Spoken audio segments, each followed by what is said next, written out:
Pour solutionner la cherté de la vie en Côte d'Ivoire, un cadre de concertation a été mis en place le 11 avril 2022.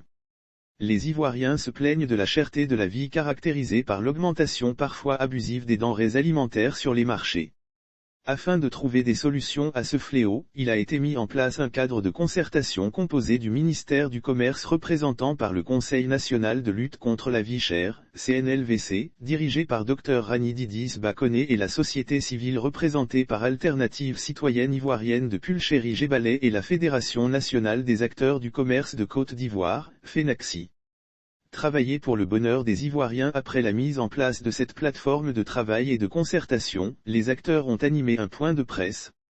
La secrétaire exécutive du CNLVC Dr Rani Didis Bakoné a d'abord exprimé sa satisfaction avant de révéler que l'État ivoirien fait de son mieux pour endiguer ce phénomène de cherté de la vie.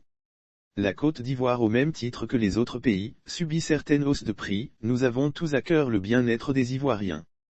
C'est la priorité du gouvernement de préserver le pouvoir d'achat des Ivoiriens malgré le contexte international entre la Covid qui n'est pas encore totalement terminé et les crises.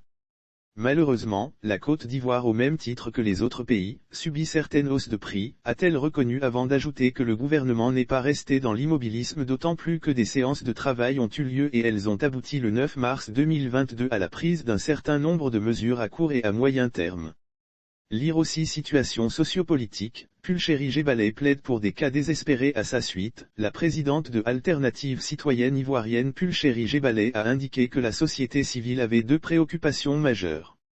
La première, c'était le manque de communication entre nous et le gouvernement alors que nous avons beaucoup de propositions. Et même mieux, créer un groupe qui est institutionnel, qui est tripartite, qui nous permettra d'échanger sur nos propositions pour les Ivoiriens. Comme nous l'avons signifié dans nos précédentes interventions, le problème de la vie chère est transversal et il ne concerne pas seulement le ministère du Commerce, a déclaré la leader de la société civile.